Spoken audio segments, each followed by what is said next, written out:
Evening. We are back to the Spirit's book, and remember that we record the studies and it's published on our YouTube page at Spiritist Group of New York YouTube page. If you miss one class, you can get them there. Jussara is doing a very interesting study on Tuesdays at noon of the book Alert by Joana de Angelis. Each week a chapter, and I know Philip has been part of it. It's very interesting, the studies of that book. So I would highly recommend you to watch the classes that you missed. They are shorter classes, like 45-50 minutes. Okay, so on the Spirit's book, we are on future joys and sorrows. And this item that we have been discussing for a couple of weeks now is nature of future joys and sorrows. We have a couple of questions left, and then we move to a different subject. So question 981, we are going to discuss now.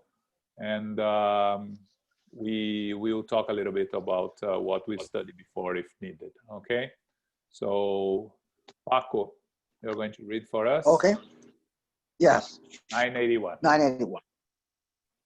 Is there any difference in future conditions between souls who were afraid of death during life and souls who were indifferent to it or even looked forward to it with relief? There may be a very considerable difference between them, though this is often eliminated by the causes which gave rise to the fear or desire. Different feelings move people who dread death and those who look forward to it. These feelings determine the state of the spirit. For instance, when individuals desire death because it means the end of tribulations, the desire is an act of defiance against God and the trials they must undergo.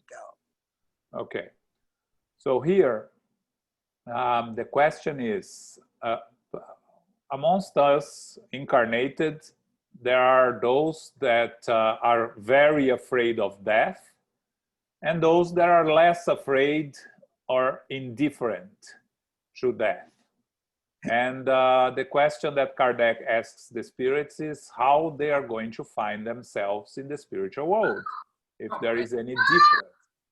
And the answer from the spirits is there may be a very considerable difference between them, but that's often eliminated later. So when we go back to the spiritual world, our understanding of our spiritual nature and of life in the spiritual world, knowledge, will help us in the first moments of confusion, will help us to overcome and more quicker become aware of our new situation and prepare ourselves to face our new situation.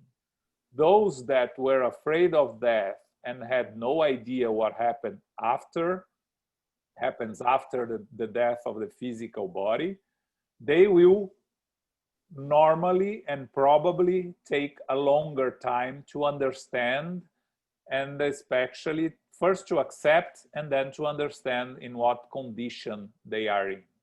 But this, and then the spirits say, but this has also, there is also a difference between those that are not afraid of death or those that desire death and in some form speeds the deterioration of their physical body, either by lack of care or by imprudence, and then they will find themselves in the spiritual world as what they called in Nosso Lar involuntary suicides, meaning you didn't take care of your physical body well enough, and you caused the death of the physical body earlier than it was supposed to happen. So these individuals will find themselves in a very difficult situation in the spiritual world, and may take some time to be assisted and to get the help they need. So the short answer is the difference is not very big between two individuals that lead a similar type of a decent life, meaning the one that is afraid or doesn't believe in life after death will take a while longer to understand their new situation and to learn what to do than one that has already been preparing itself for what happens after the life in the physical world. Okay? Any questions here?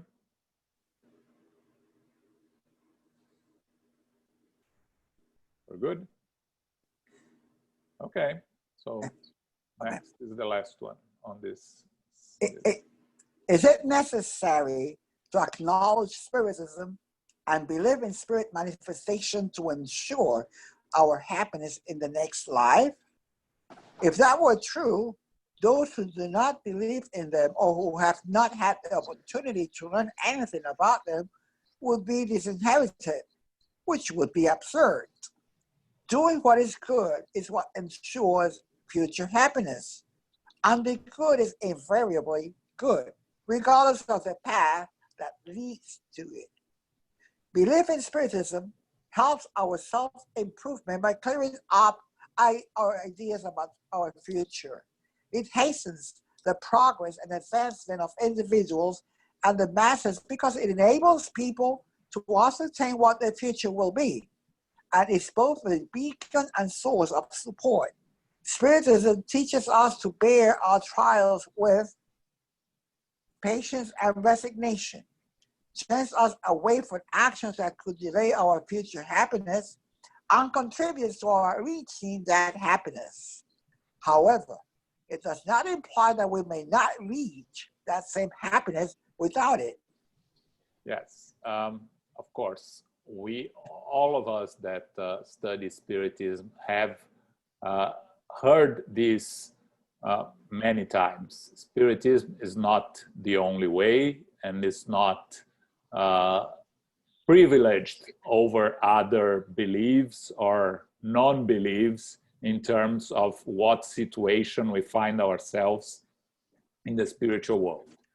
Doing what's good is what ensures future happiness. The spirits are very clear here. And the good is always good, regardless of the path.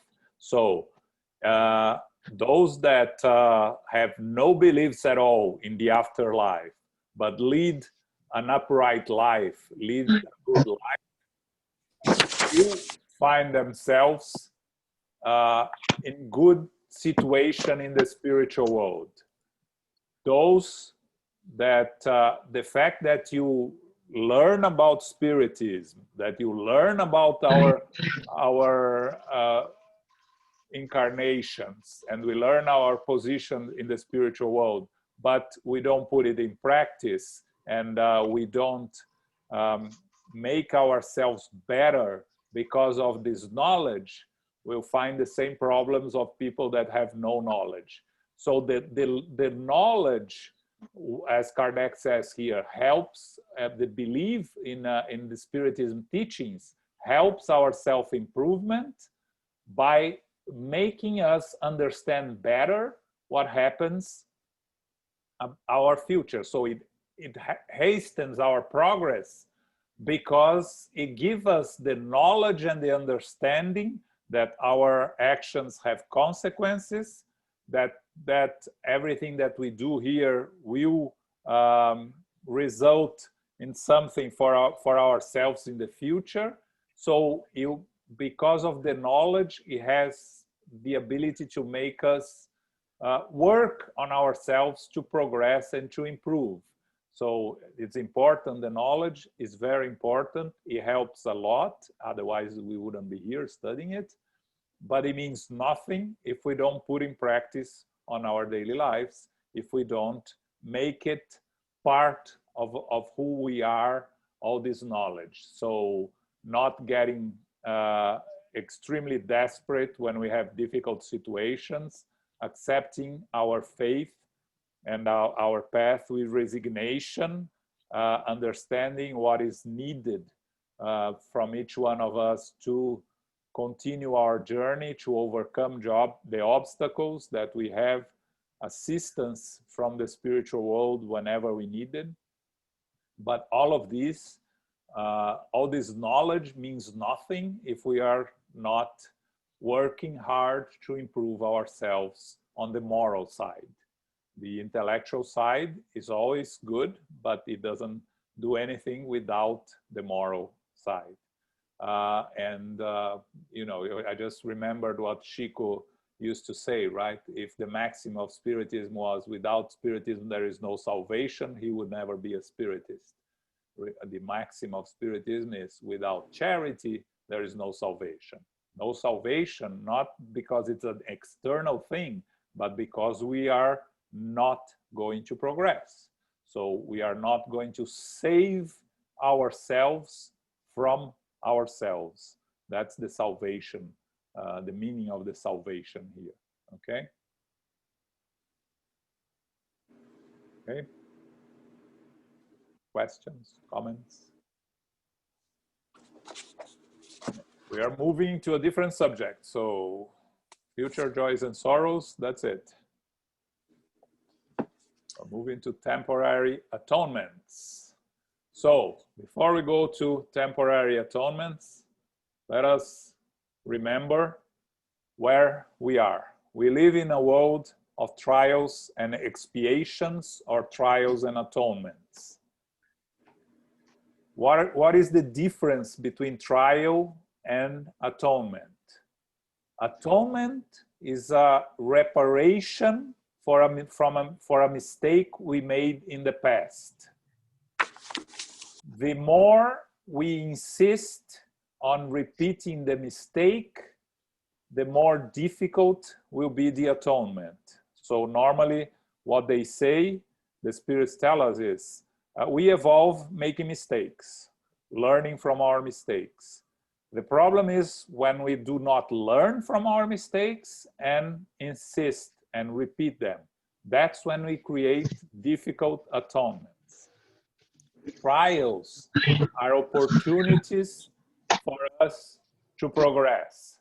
So trial is not a consequence for anything that we did in the past. It's just an opportunity for us to progress. So when we are coming to a new incarnation, our spiritual guides, with or without us, make a planning for our incarnation with opportunities for us to grow and to evolve, meaning trials, and opportunities for us to repair mistakes from the past, atonements. How we face these challenges in life is what is going to make us improve a lot, more or less, or almost nothing. How do we know if what a person is going through is a trial or is an atonement? We don't. But we can see the reaction of the person, how the person faces these challenges, and if they face with patience and resignation, with a positive attitude, and if the difficulty is not heavy, is more likely, not guaranteed, a trial. If a person is going through a difficult experience, very difficult, with causes a lot of physical and or moral pain and a lot of challenges, it is more likely to be an atonement. I'm getting this from? I'm getting this from the book Plenitude by Divaldo Franco, chapter 3, okay? For those that want to find the source. It's the best chapter I read about trials and atonements, or expiations, as Joanna calls in this translation, that I have read recently. And so it's important. She explains very well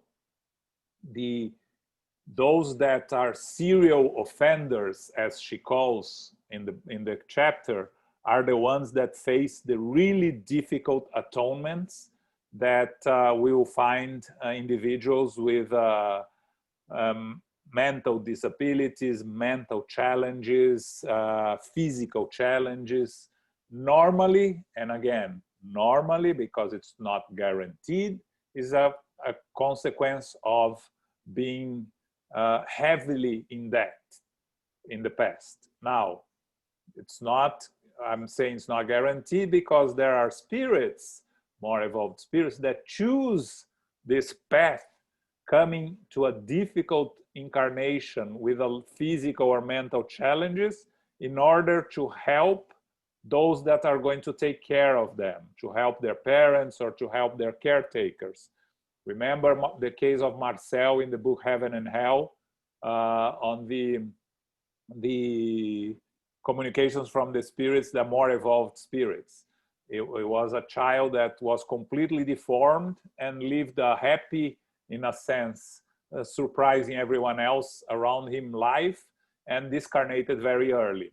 So it was to give us an example of a spirit that can come facing a lot of physical challenges, in order to serve as an example to those around. It's very important to not generalize, think that everyone that is going through very hard difficulties is atonements for heavy mistakes in the past. It's more likely that it is, but not guaranteed that it is. So who are we to judge? And we have our own problems to deal with. We shouldn't be judging others. Okay? But so let's go, Paco, for the first one, and then we open to discussion of this. Okay. When atoning for faults in a new existence, does the spirit experience material suffering? If so, is it correct to say that the soul only experiences moral suffering after death? It is very true that when the soul is reincarnated, it is forced to suffer the trials of physical life. However, only the body experiences material suffering. You often say that when someone dies that they no longer suffer, but this is not always true.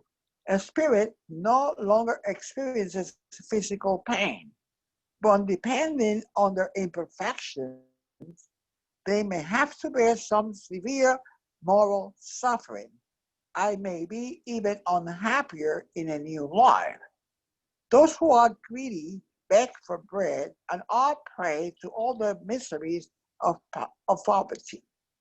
The proud experience all kinds of humiliation, and those who have abused their authority and treated subordinates poorly must obey an even crueler master.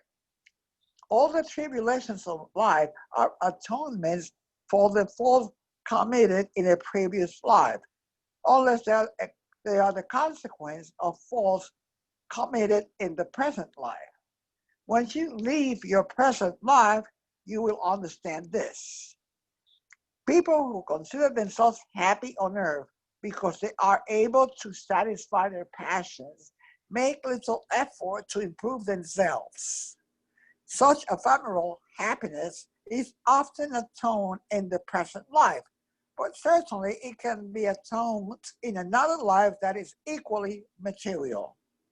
Okay, a little bit There's confusing here. There's a lot there. Yes. So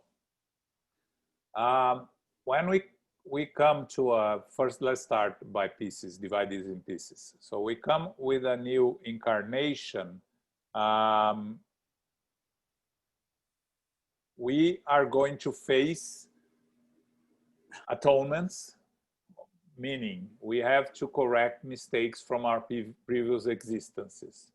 So the question here is that is it correct to say that the soul only experiences moral suffering after death? Of course, the pains that we face in the physical body do not happen when we are back in the spiritual world. When we are in the spiritual world, we have the moral pain. We no longer experience physical pain. But what the Spirit say here is, if we make too many mistakes, we may have to bear a more unhappier new life. Meaning, if we are greedy, we are going to lack resources. If we are we're too proud, we are going to face humiliations and so on and so forth. Meaning, every act that we commit against the natural evolution, that every time we go against the natural law, we create consequences for us that are going to cause atonements in a future life.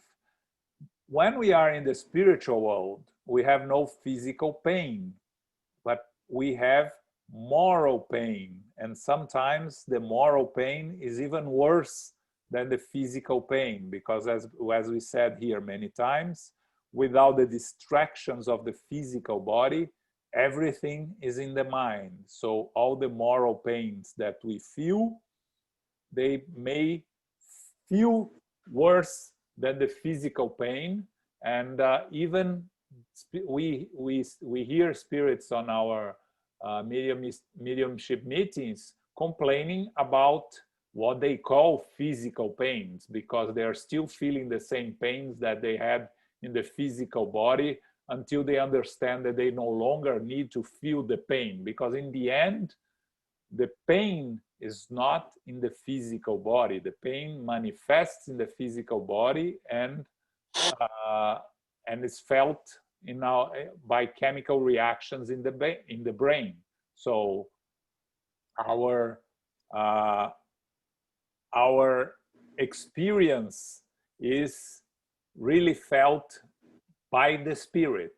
So we carry back to the spiritual world this physical pain that will become a moral pain, so to say, in the spiritual world. And sometimes only a new incarnation can alleviate us from those pains.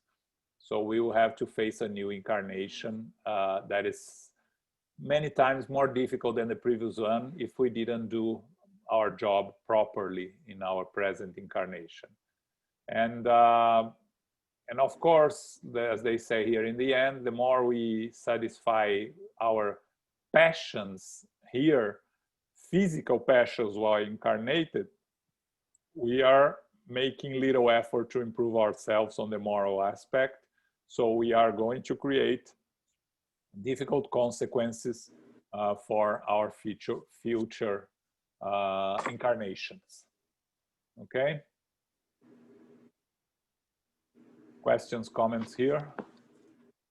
Trials, atonements? No?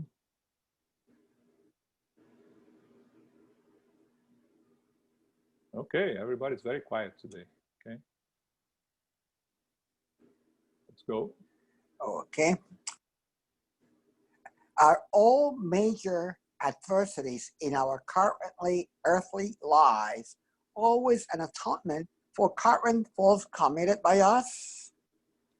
No, we have already told you that they are trials imposed by God or chosen by you in the spirit state before your reincarnation to atone for the faults committed by you in a previous life.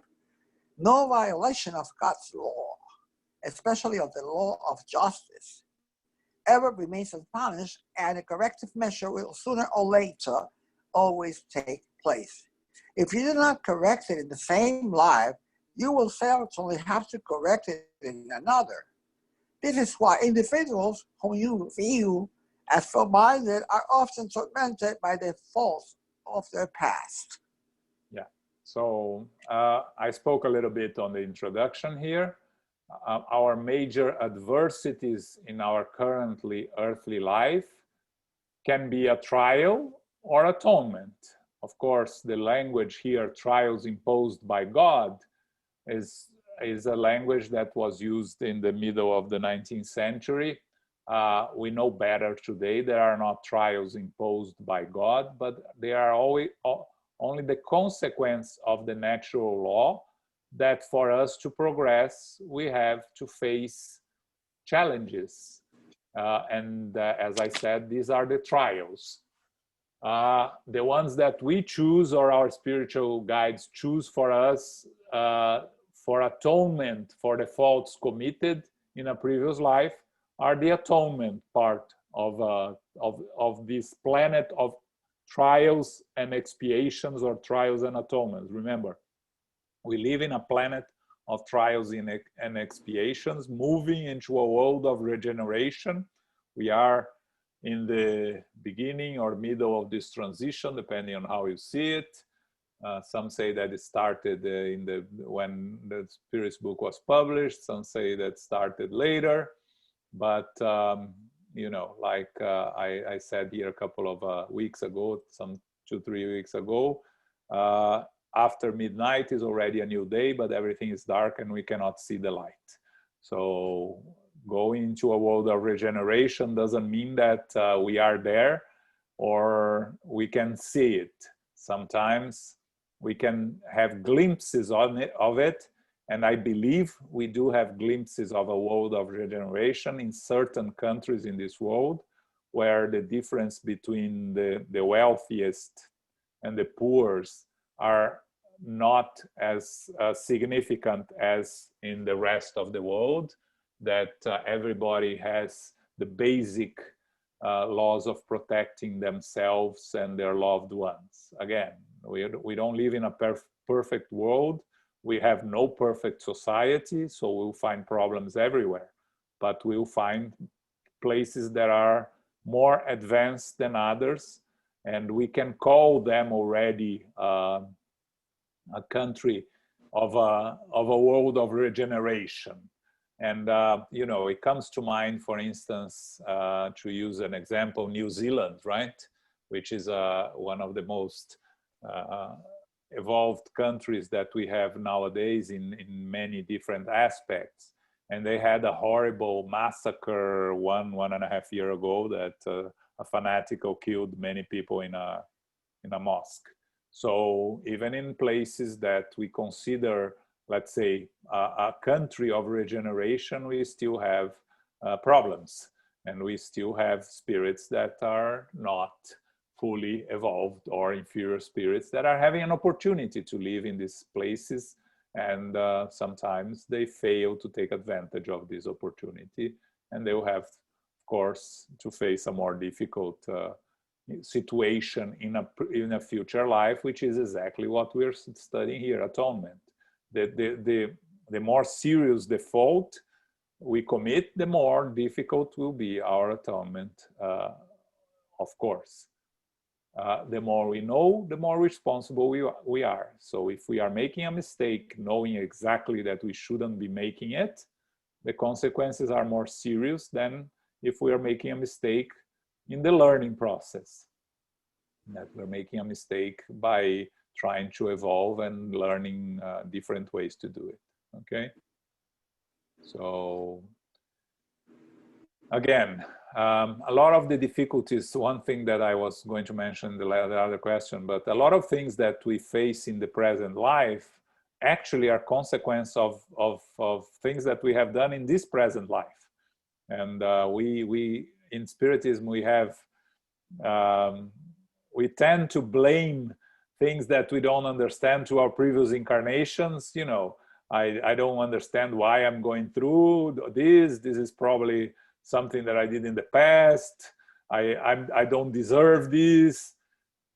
Actually, sometimes there are consequences of mistakes we made in this present incarnation, that we are facing the consequences of that in this present incarnation. So we just have to use what were learned in this book earlier. Know thyself. Yes. Really study yourself, go deep inside yourself, and look for the reasons for the difficulties you are going through. If you cannot find in this existence, then you can conclude it is from a previous existence. But what we can conclude is that they serve us a purpose, either to evolve or to learn, correct our mistakes. Okay, questions? Danny? Okay. I have a comment actually. I have been to the playground a lot in the summer because I bring my daughters to play and relax. And there is a boy that has some, let's say simply special needs. He might be 18 or 19, but he behaves as maybe a 5-year-old or 6-year-old, or sometimes even as a toddler.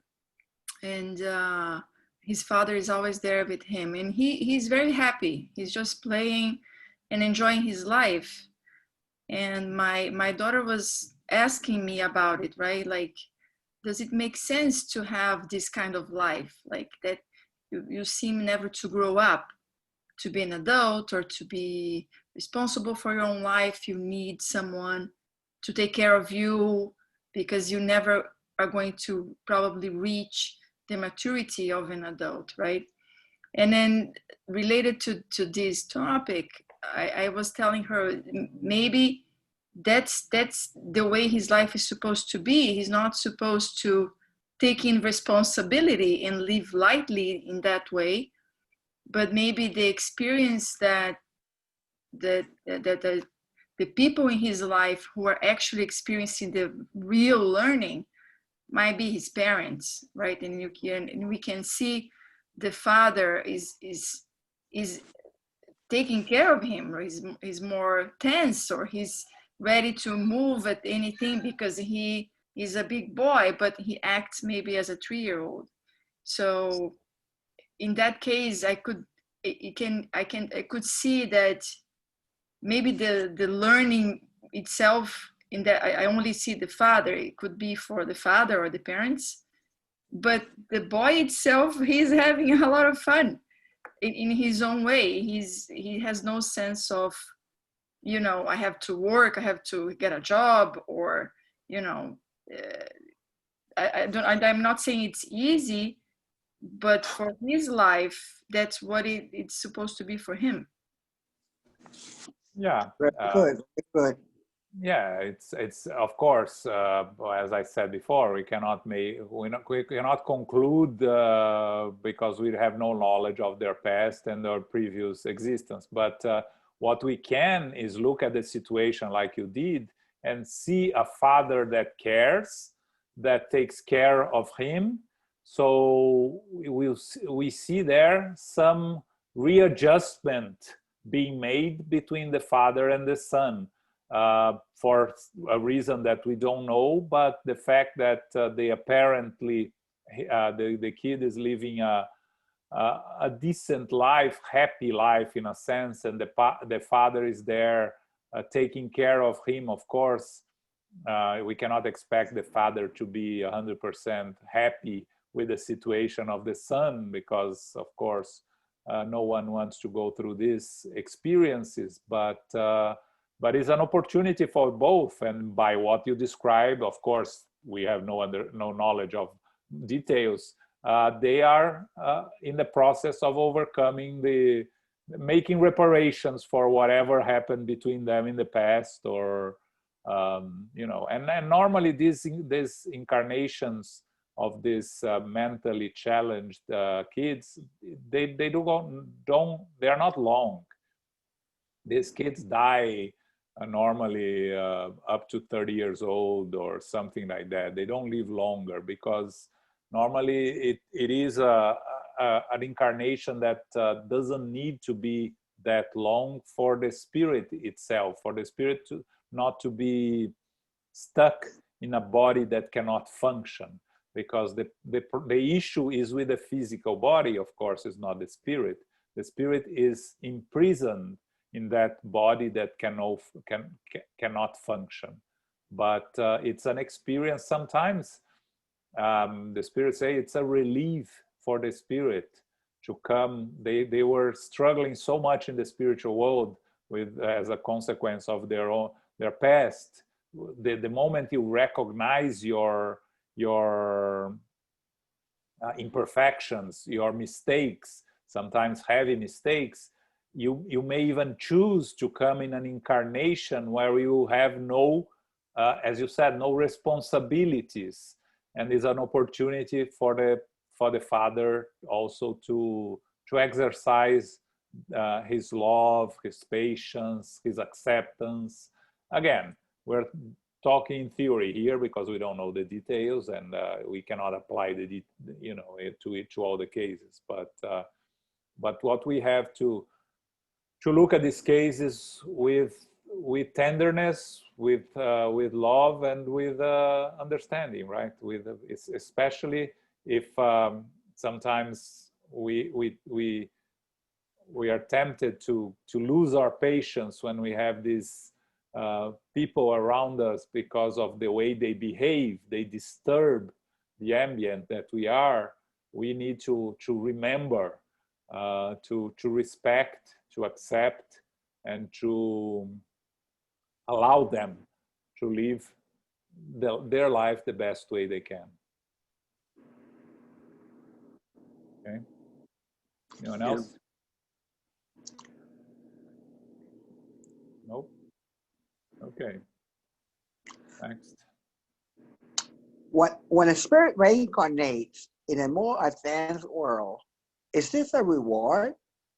It is a consequence of its purification. As spirits become purified, they reincarnate in progressively higher worlds until having rid themselves of all materiality, wash away all impurities, and entering the eternal happiness of fully purified spirits in God's heart. In worlds where the conditions of existence are less material than ours, the wants of their inhabitants are less crude and their physical suffering is less acute. The people from those worlds no longer possess the foul passions that make them each other's enemies in lower worlds. Having no motive for hatred or jealousy, they live in peace because they practice the law of justice, love, and charity, and experience none of the worries and anxieties incited by envy, pride, and selfishness that torments us on earth. Wow. Okay, so first, the question here, reward. And someone made a comment to me on the private chat. There is no punishment or rewards, they're just consequence, right? According to the natural law, there is no external reward or external punishment. They are only consequences of our actions. And so the reward here, yes, it exists, but it's not external. It's a reward based on our own progress, on the good that we did to ourselves in our moral and intellectual evolution, or is a consequence of our purification or evolution, if you want to call it that. As we become more evolved, we can reincarnate in progressively higher worlds until we become perfected spirits, and then we are in, as they say here, in eternal happiness, working directly with God. Now, having said that, we have to remember that we are all connected to many spirits that are incarnated here on earth. So many times, even if we have the opportunity of move to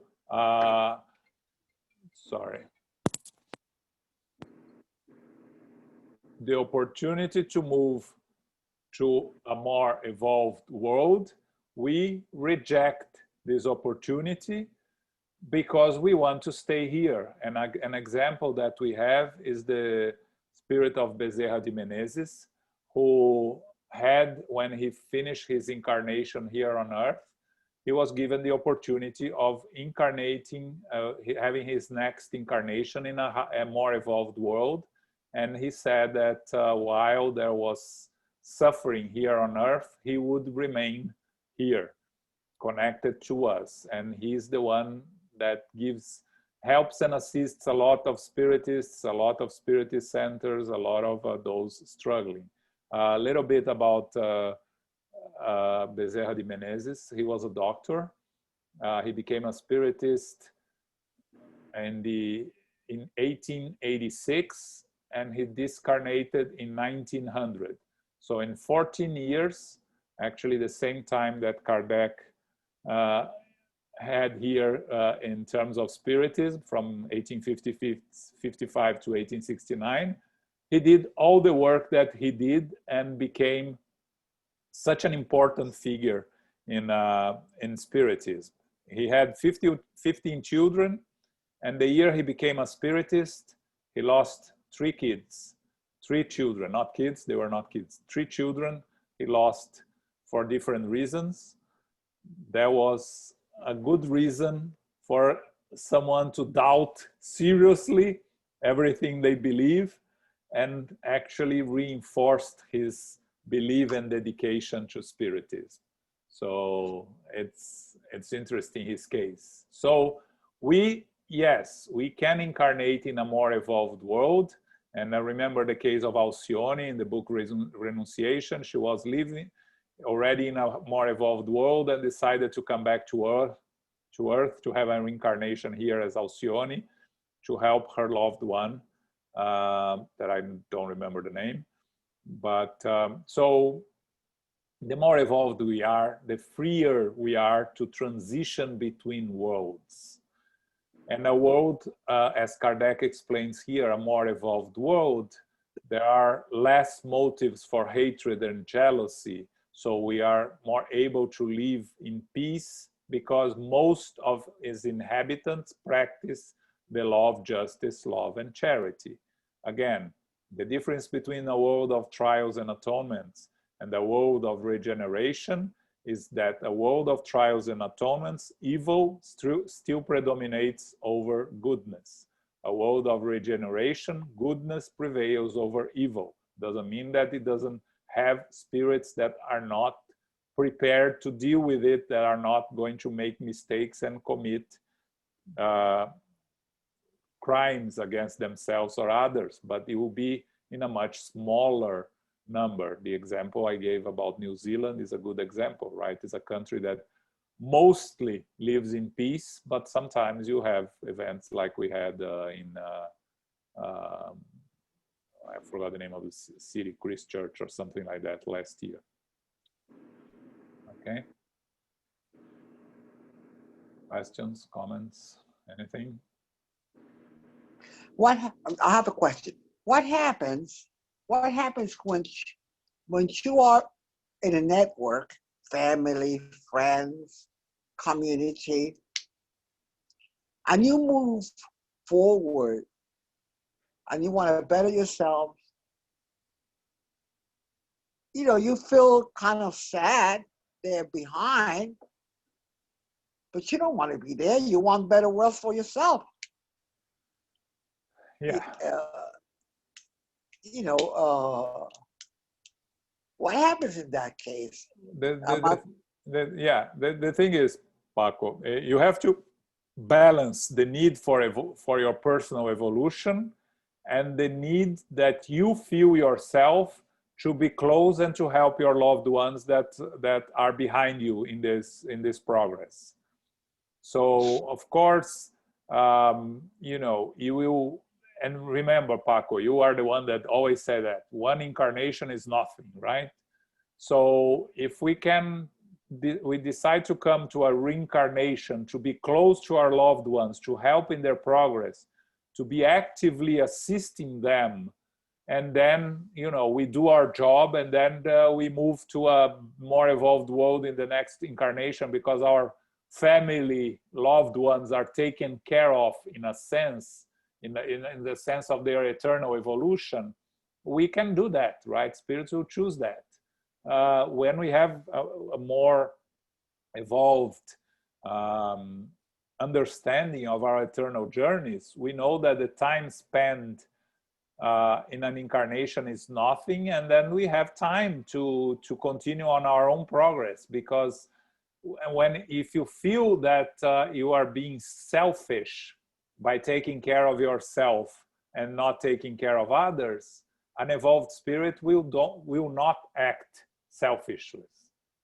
You will act selflessly, and will come and help their loved ones before moving to for themselves. Again, we all need to evolve, but when we are helping others, we are evolving. Is it clear, Paco? Yeah, we're helping others, but you know. Okay. Anyone else? Okay. Next one. Can spirits who have progressed in the terrestrial life reincarnate in the same world? Yes, and if they have not been able to accomplish their mission, they may ask to complete it in a new life. In that case, it is no longer an atonement for them. Okay, so the question and the answers apparently don't talk to each other in a sense, right?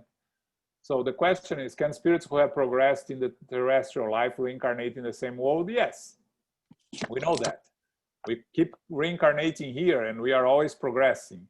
So the question was more in the sense that we come here, we have our trials and atonements, and we are the completers, as they say in Missionaries of the Light. So do we come to a new incarnation in the same world? Yes, but then, as they say here, if we haven't finished our mission or meaning, we came here with trials and atonements. We haven't finished the trials, but we started the process. We come to complete them in a new life. Atonements, they will no longer be an atonement in the sense that they will no longer be a consequence of something we did wrong in the past. There will be a trial or the complementation of a trial, a work that we are doing to progress on the moral side and on the intellectual side.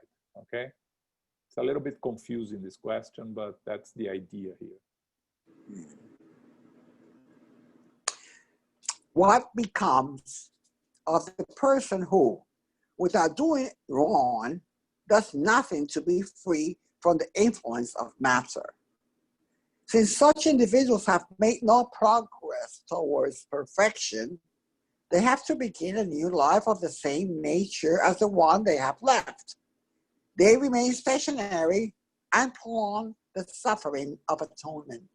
So what Kardec wants to know here? If someone that comes here and doesn't do anything especially wrong, doesn't make any serious mistakes in terms of consequences, but doesn't do much also to progress, doesn't do much to learn about themselves on our eternal journey, our spiritual nature, and so it doesn't make an effort to be free from the influence of matter.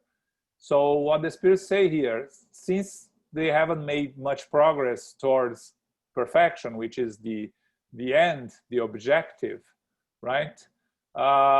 We have to come back and start all over again. We are always progressing, so even if the progress is very small, we are always progressing.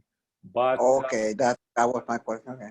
Yes, we are always progressing. Sometimes we are progressing. Our way to progress is by learning that not doing anything, it's harmful to ourselves. So even if we spend an incarnation doing nothing, we are going to learn that doing nothing doesn't help us eventually.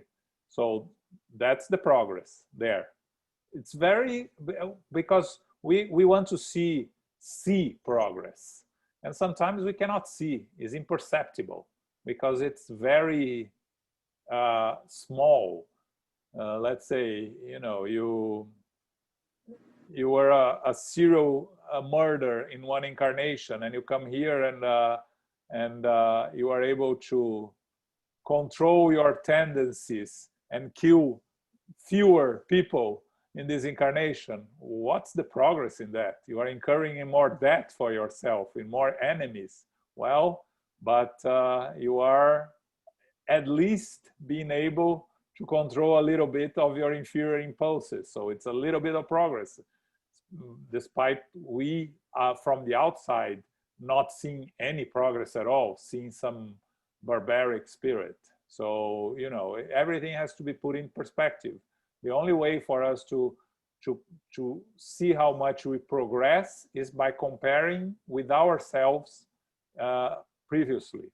So normally we say that look at ourselves 5 years ago, 10 years ago, 20 years ago, and analyze if we are not really making any progress. And I believe that we will all find that in some areas of our lives, we are making progress. Not all, but we are making progress, and that's what really matters. Now, to try to get to be free of the influence of matter is also something that it will not happen in one incarnation. We will take some incarnations, because it's a challenge. It's not an easy thing to do, and the finding the balance between taking care of our physical body in the best way possible, but not giving it too much relevance over our spiritual nature, is a constant exercise that we have to do during our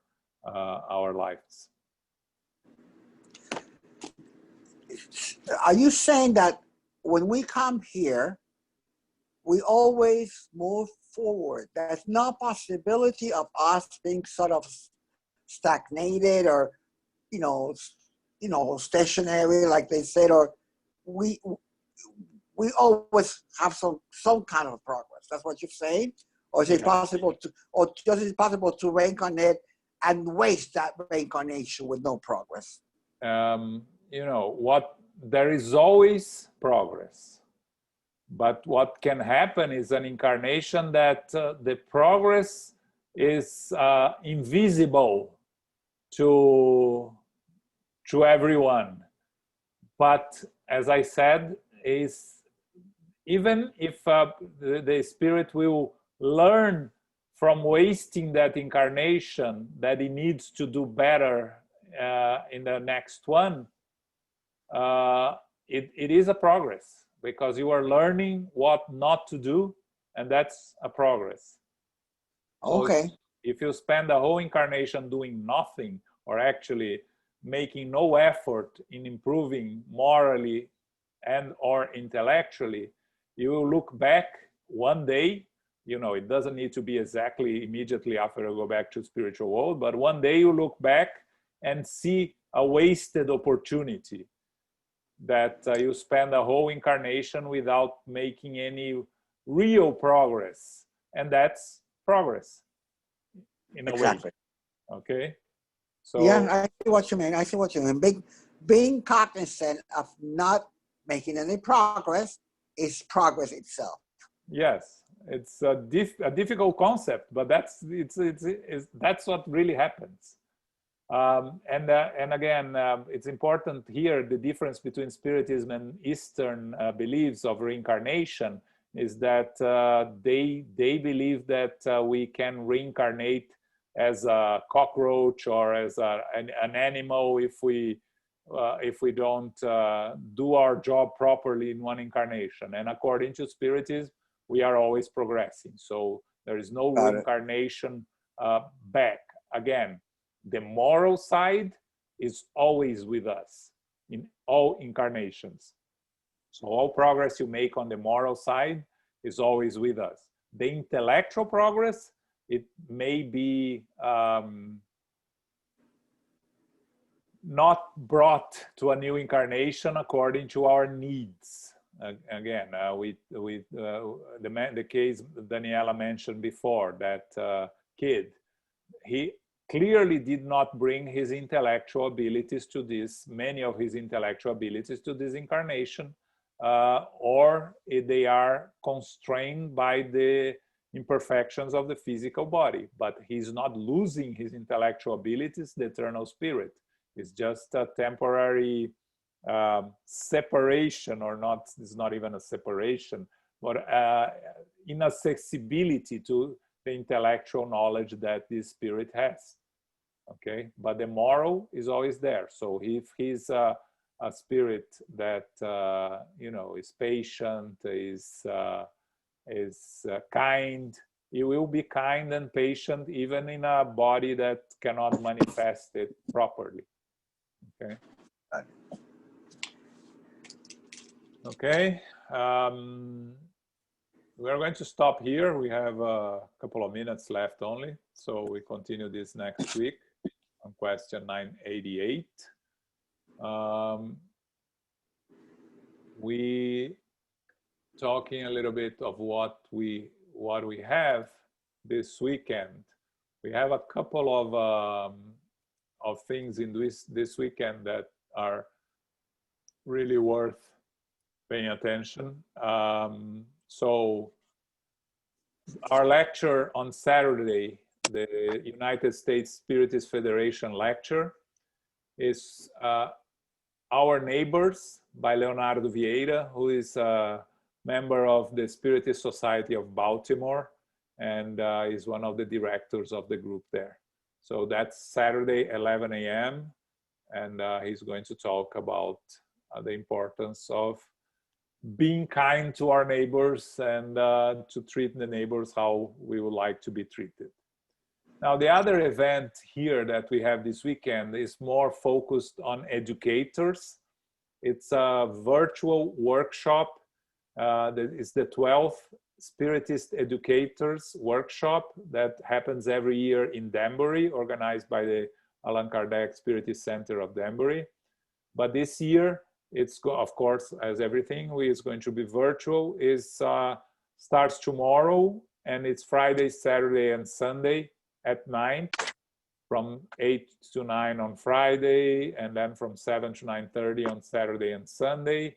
You can find the information on our email, weekly email. You can register there. You need to register. The event will be held in English with Portuguese translation if necessary, if anyone needs. Okay. And last, preparing ourselves not for next week, but the following week, we will have the 22nd Spiritist Week of the Tri-State, where we will have a series of lectures every day, most of them in Portuguese, unfortunately for us, but a couple of them in English. Also, you'll find the schedule on our email. And we are, SGNY is going to have Alberto Almeida on September 24th, which is 2 Thursdays from today. So Thursday in 2 weeks at 8 p.m. We'll have Alberto Almeida talking about God does not disappear from ourselves, something like that. The lecture is going to be in Portuguese. There will be no translation. So we are going to have our first part of the meeting, the study of the Spirit's book. We are going to have it normally, but we won't have the second part, the study of the Medium's book, on September 24th, because at 8 p.m. we have the lecture by Alberto Almeida. Okay? More information on the email, and if you are not receiving the email, please raise your hand, write on the chat, so I can ask Thais to include you in the mail list. Okay? I'm going to invite Carol now to do our final prayer. Thank you, John. Infinite Creator, all goodness and grace, we are grateful to be together this evening to study the Spirit's book together. We are grateful for the community, helping each of us to become more linked and to aspire to a deeper understanding of the principles in Spiritism. We are grateful to know that we can do good in the world. We know that it is a world right now of trials and atonements. However, it is moving toward being a planet of regeneration. We are not quite yet there yet. However, by doing good, by being compassionate, bringing our good works into the world, sharing with others, and aspiring to be more giving each day, we can create that world much more clearly, more defined, and more objectively. We are grateful for what we have learned, and we are grateful to the spiritual benefactors who are with us, the good spirits, the protector spirits who are also doing their part to ensure that we remain in a peaceful state, an evolved state of mind, being mindful each day, and progressing toward the light and love. We ask humbly for the light of Christ to be with us in all our endeavors, and may we continue with our prayers and with our studies throughout the week. May we aspire to share this with others, and may we bring the goodness within to those who are in need, those who may be in need in the physical world as well as the spiritual world. We know that we are going through many challenges at this time, but we realize that a new paradigm is evolving and that we are part of it. We are blessed beyond belief, and may we continue to have an open heart and an open mind, balancing our wings of the intellectual and moral sides. We close now humbly and ask for safety and protection as we go forth to family, friends, loved ones, and co-workers. May we all be blessed, and may we do our part to create a greater world. Go forth now in peace, so be it.